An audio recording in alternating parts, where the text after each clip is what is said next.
Boa noite, fraternidade. Boa noite, amigos. Estou muito feliz e grata, viu? Nessa noite de junho, de estarmos juntos aqui, refletindo em bases evangélicas, nas verdades luminíferas do nosso Senhor, que não passa.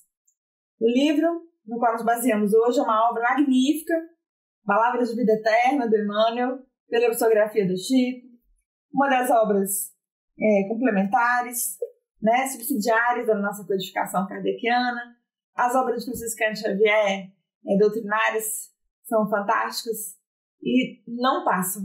São obras para a vida inteira, para depois da vida, para outra vida, para muitas vidas. Vamos levar muitos séculos, eu penso, pessoal, para compreender as mensagens dos Espíritos que se manifestaram por meio do Chico em profundidade. Vamos lendo e relendo e estudando. O tema que nos traz na casa hoje, a pedido da coordenação de palestras da nossa fraternidade, nessa obra que eu mostrei para vocês, Palavras de Vida Eterna, aqui no livro velhinho, fantástico, é o capítulo 153, chamado Conceito de Salvação. Nesse capítulo, Emmanuel começa com a parte de 2 Coríntios, e que diz assim, onde Paulo de Tarso escreve para a comunidade de Coríntios, dizendo assim: eis agora o tempo sobremodo oportuno, eis agora o dia da salvação. E aí, esse é o tema da nossa reflexão de hoje, o conceito espírita de salvação. Vamos pensar um pouco sobre isso? Muito importante, pessoal, porque por muitas vidas são necessárias, para a gente conseguir compreender os conceitos evangélicos em espírito e verdade. Porque, a mais das vezes, permanecemos na superfície das palavras, e o Chico nos ensinou que é necessário a gente ir na essência das palavras, Então, qual é o conceito de salvação, o conceito espírita? Veja o nosso conceito equivocado. Em vidas transatas, a gente até falava que era fora da igreja, lembra? Que não tem salvação. A gente achava que bastava a gente ir em determinado culto, determinada agremiação religiosa, ter determinado título religioso, cumprir rituais, para a gente, entre aspas, ser salvo, ou estar salvo, ou sentir-se salvo. De maneira equivocada. A gente achava que algo tão profundo quanto o conceito espiritual de salvação estaria fora, e não dentro. A gente achava que bastava fazer uma ritualística, repetir tantas vezes tal coisa, ou ir tantas vezes em tal lugar, ou fazer tais movimentos, ou penetrar tal templo, qualquer coisa assim, ou peregrinar em tal lugar, para a gente, entre aspas, ser salvo. Grande equívoco. E a gente achava que bastava a gente ter um título religioso para se sentir salvo. Grande equívoco. Os budistas nos ensinam, muito bonito a gente refletir sobre isso, que quem olha para fora, dorme. Quem olha para dentro de si, desperta.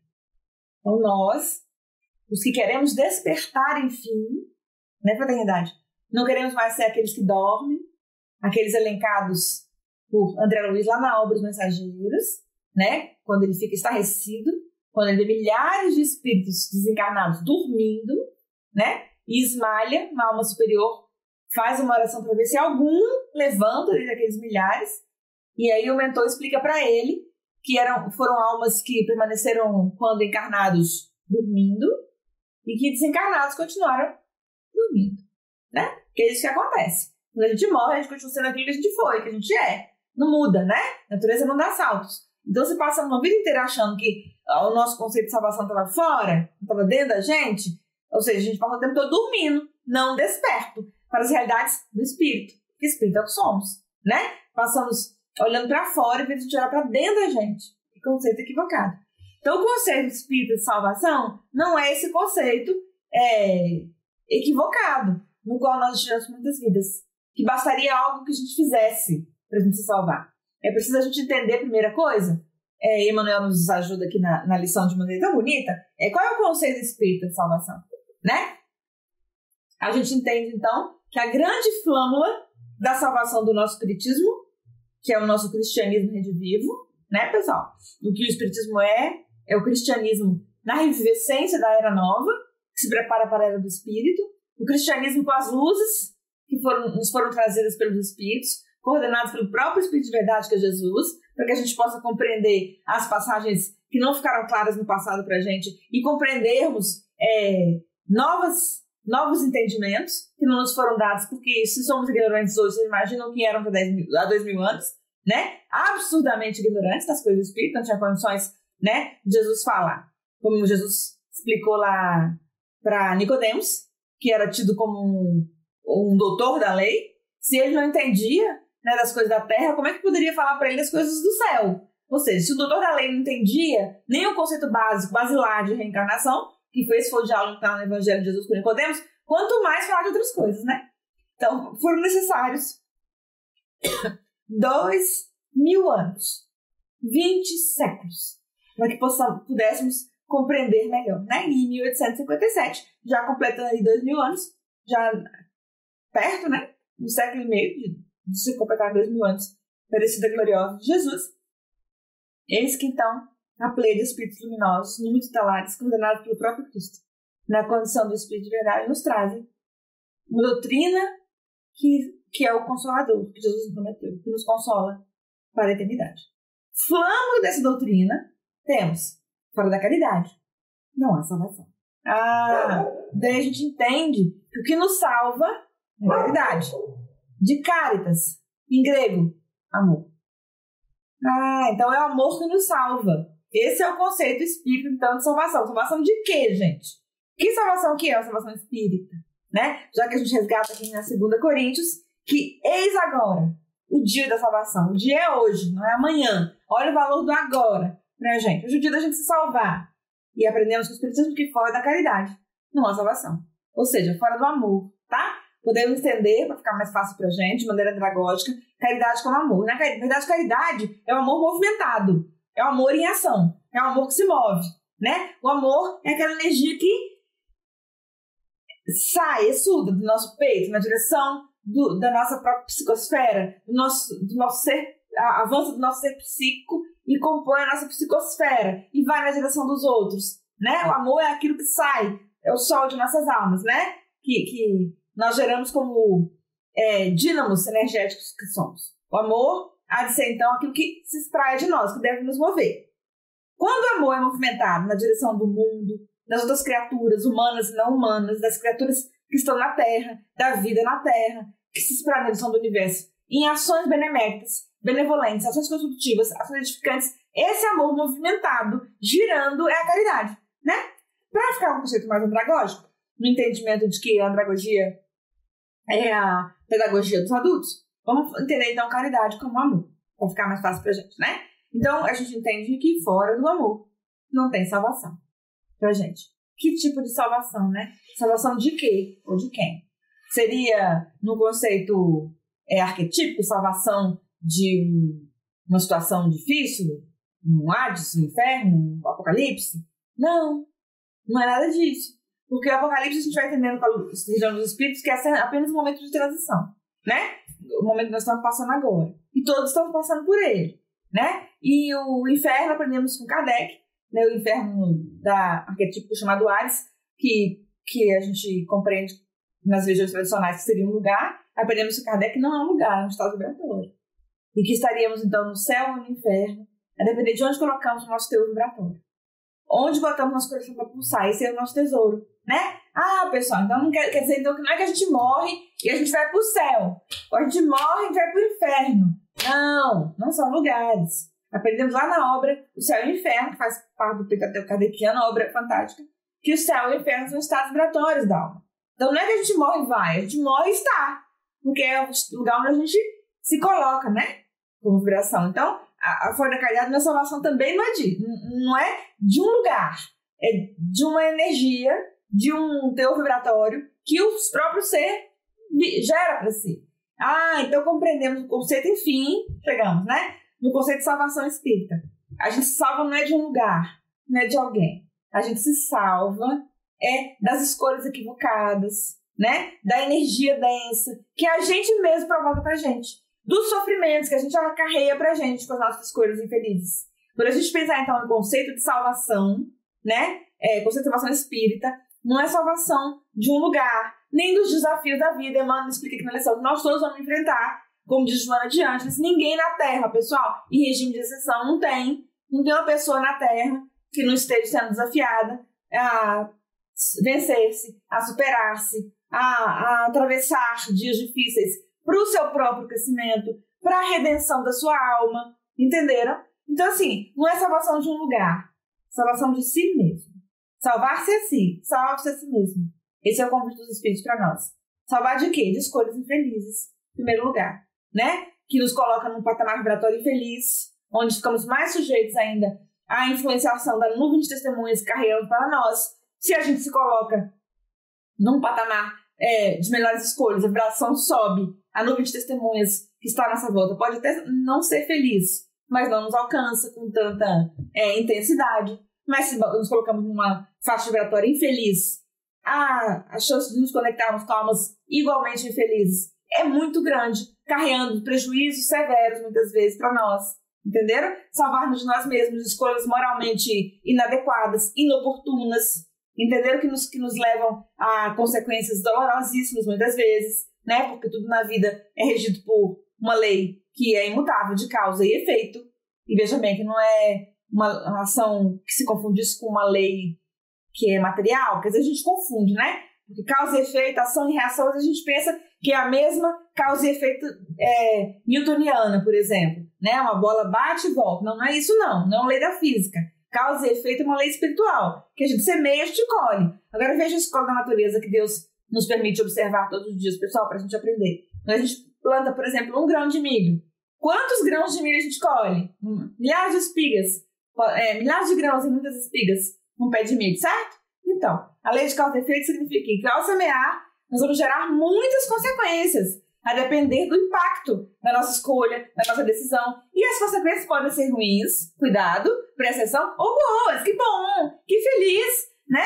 Pode se multiplicar ações boas, porque é a força do bem que se multiplica também. Então, presta atenção naquilo que a gente está semeando na Terra. Isso é de nossa responsabilidade.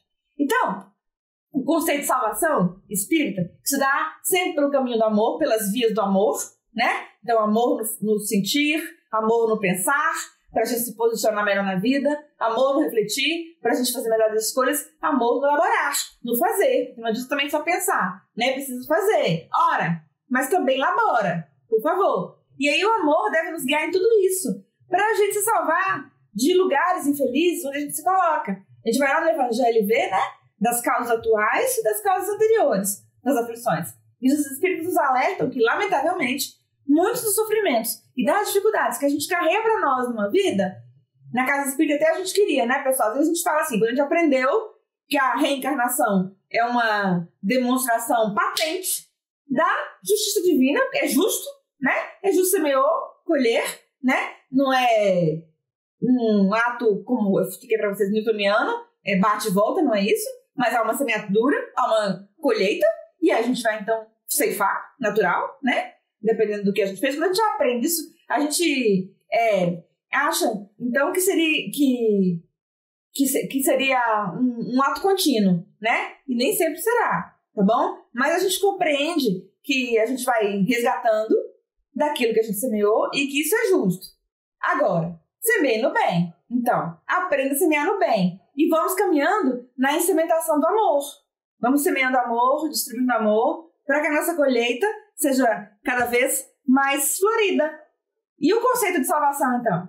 A gente, como dizia, semeia no bem, né? Incementa no bem, para a gente se salvar daquilo que não é bom, daquilo que a gente já escolheu em vidas passadas pra gente, mas que não nos cabe mais escolher.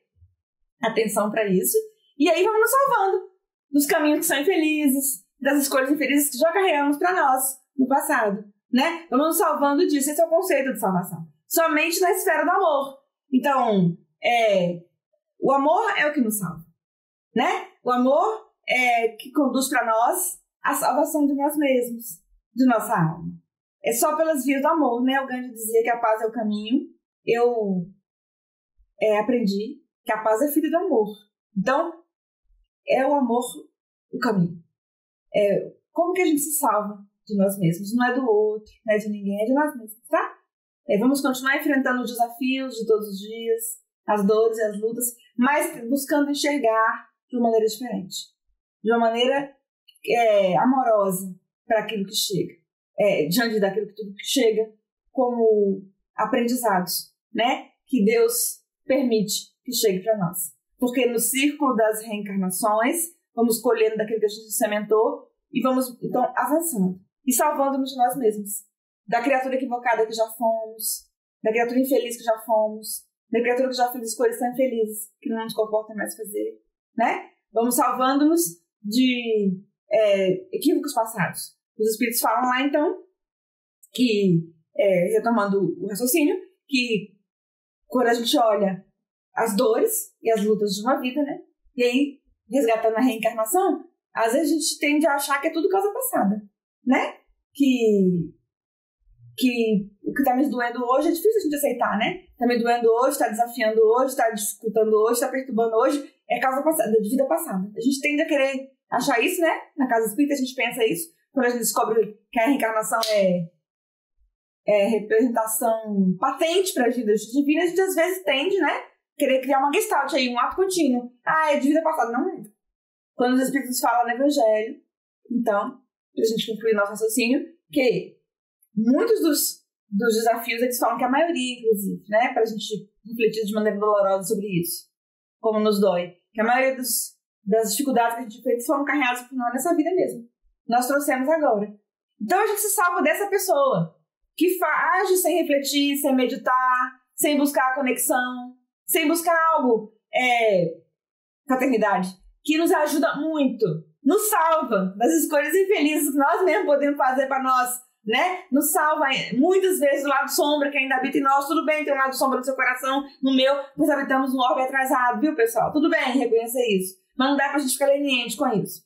Quando a gente usa o recurso da prece, iluminamos também, tá? O lado sombra do nosso entendimento, do nosso raciocínio, jogamos luz. Nunca esquecer do recurso da prece, pra gente poder fazer as melhores escolhas, as escolhas mais adequadas, pessoal. E aí, sempre, pra gente conseguir, enfim, escolher melhores caminhos, ir nos salvando do ser egóico, do ser indeciso, do ser ciumento, do ser possessivo, do ser materialista, que queremos deixar para trás para nos transmutarmos, né? Não tem como a gente deixar de ser de maneira violenta. A gente vai se transformando no ser que a gente quer, a gente vai substituindo escolhas, ações, pensamentos, para a gente conseguir fazer esse processo de mudança. Vamos, então, todos os dias, portas adentro do nosso coração, ou seja, na nossa intimidade espiritual, no nosso quarto psíquico, né? Como Deus nos ensina para a gente orar no nosso quarto, é isso. No nosso recolhimento, todos os dias perguntar, pessoal. Senhor, nesse dia, diante desse desafio, nessa circunstância tão difícil, Senhor, diante desse cenário que me parece uma incógnita, ou dessa pessoa que não entendo, não compreendo, mestre dos nossos corações, o que queres que eu faça? O que queres que eu diga, mestre?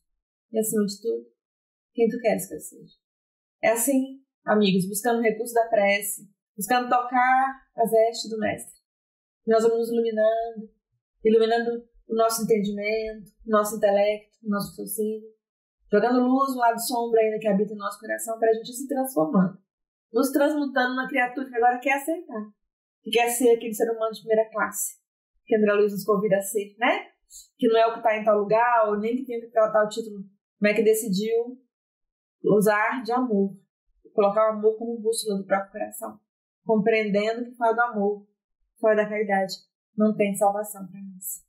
Todos os dias perguntar, e aí nessa vida mesmo, faremos cada vez melhores escolhas, para a gente não trazer, né, cada vez, para a gente ir minimizando o carreamento de sofrimento que a gente traz nessa vida mesmo, como os Espíritos falam no Evangelho, né? Alguns sofrimentos vêm de vidas passadas, são aqueles sofrimentos expiatórios, trazendo, mas muitos deles, os Espíritos alertam, a gente carregou nessa vida, para a gente se livrando disso, ou seja, se libertando disso, se salvando disso, vamos buscando cada vez mais jogar luz. E nós, como se lava um copo sujo, jogando água limpa, ele lavando, né?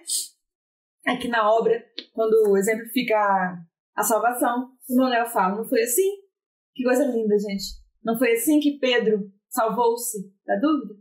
Pedro conviveu com Jesus, com tanto medo, naqueles momentos dificílimos do Gólgota, que negou o mestre 3 vezes.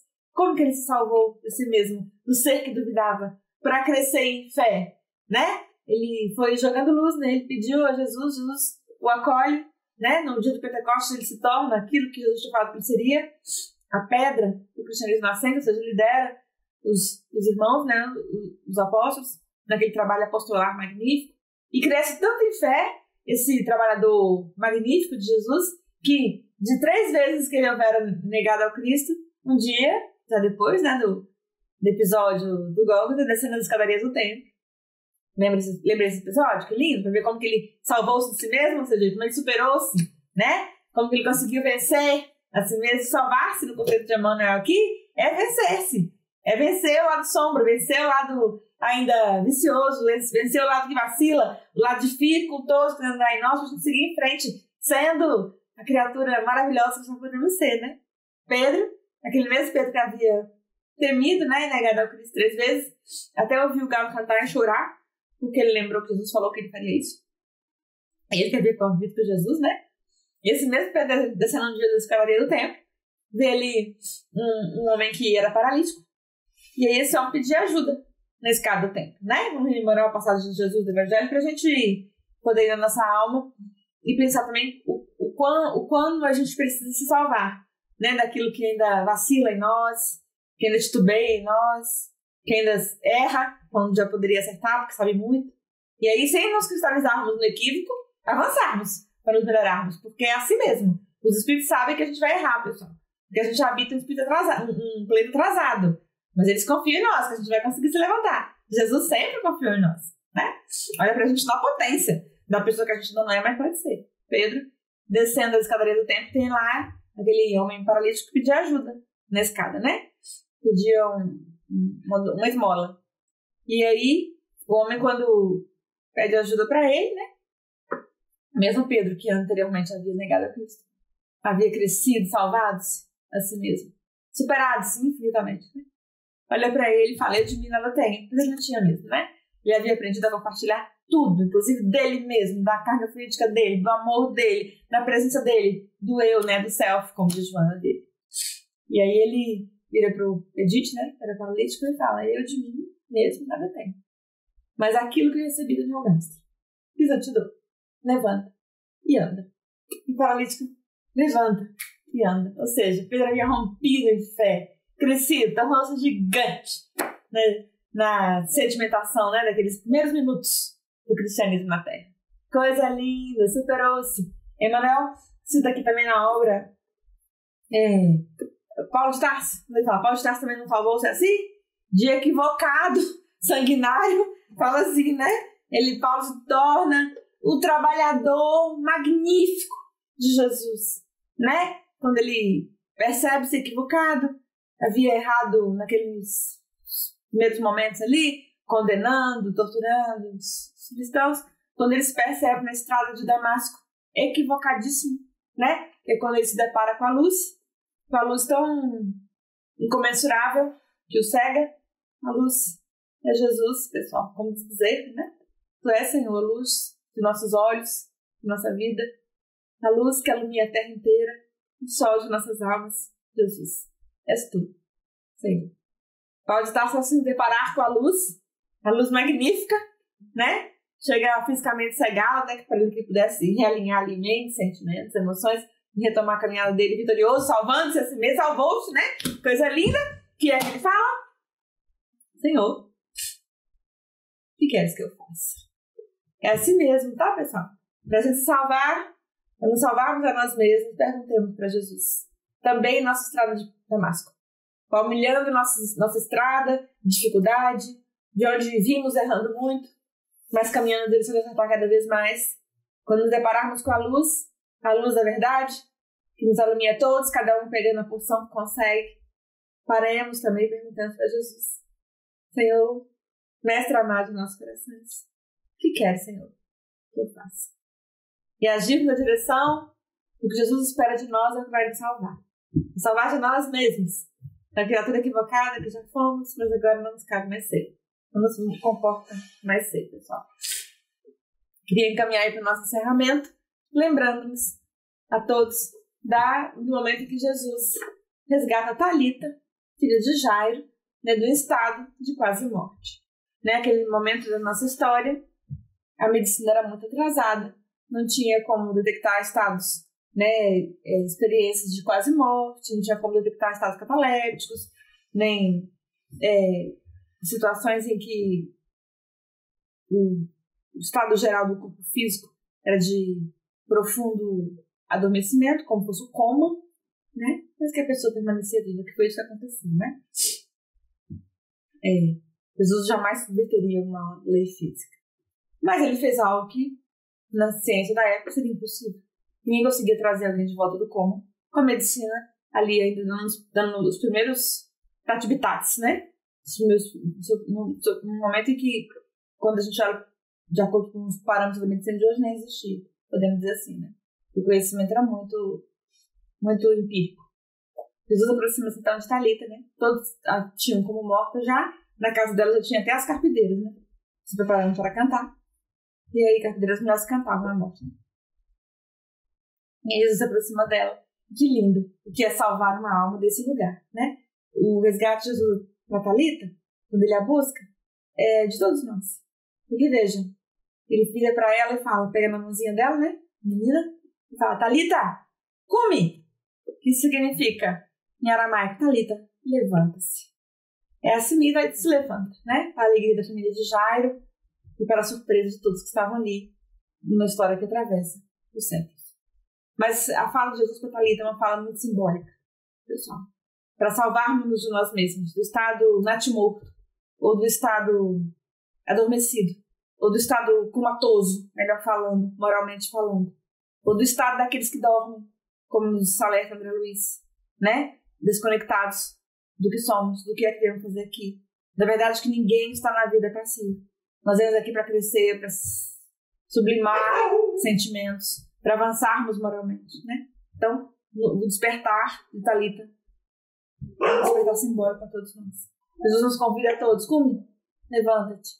Levanta e anda, levanta e faz, levanta e renova-te todos os dias. Como Jesus faz com Lázaro, seu primo. Né? Para a gente encerrar. Da mesma forma, Lázaro estava numa situação, né, ali de quase morte. As escrituras falam que ele já tinha até feroso, mas é porque o estado de adoecimento dele físico era muito grave, né? Ele estava também dentro de uma gruta, né?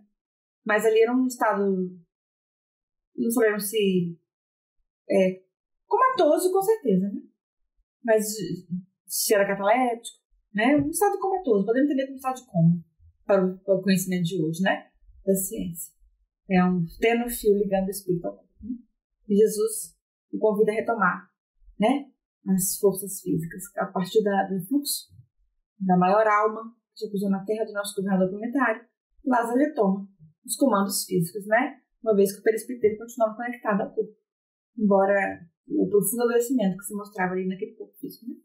Mas Jesus, quando dá esse comando, pede que empurrem a pedra e fala, Lázaro, sai para fora. Lázaro sai todo enfaixado, né?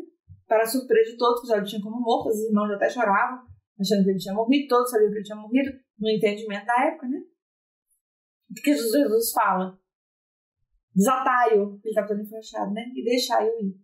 Assim também, tá, pessoal? No nosso processo de salvarmos, aprendamos a caminhar com os outros, a respeitar os outros, a amar os outros, mas não segurar ninguém. Deixar que as pessoas vivam suas experiências, façam seu processo, né? Aprendermos a amar com renúncia. Como diz Alcine lá no livro Renúncia. Quem não aprendeu a renunciar, na verdade, não sabe amar. Então, salvemos-nos também de muitas falências na Terra, aprendendo a amar de verdade. Porque fala do amor não tem salvação. E amar significa desapegar. Desapegar não é não amar. Desapegar é compreender que o outro tem escolhas próprias, tem caminhos próprios. E que iremos juntos, se o outro quiser. Se ele não quiser, se for o momento dele de caminhar, a caminhada dele, respeitemos. E aprendamos a amar cada vez mais com renúncia, de maneira respeitosa. Aprendemos a amar a todos. Amar, como dizia o Chico, sem esperar retribuição de maneira alguma. Amar pela simples glória de amar, como diz Emmanuel, que o amor é a nossa natureza. Porque somos filhos do amor. Porque Deus é amor. Porque João fala que é amor. O amor é a salvação das nossas almas. Aprendemos a amar deixando ir, amar recebendo, amar acolhendo, amar abraçando. Numa palavra, amar respeitando. Que o respeito seja a palavra-chave, número 1, do nosso patamar amoroso, nesse momento, para a gente avançar para níveis cada vez mais avançados, atravessando o amor compassivo, que é o amor que respeita todas as criaturas, né? O amor nos salve. Que aprendamos o conceito de salvação do espiritismo é salvação do ser egóico, né? Ser egoísta, que já fomos. Caminhando na direção do ser, da criatura, que honra sua filiação, que é divina. Que possamos cada vez mais espelhar o amor que nos criou um dia, o amor do Pai, o amor de Deus, que nos ama e que está em nós, uma fração possível para as criaturas, mas que está em nós. Que Deus, Senhor da vida, nos abençoe. Jesus, nosso maior amigo, nos mantenha de pé sempre, pessoal. Obrigada.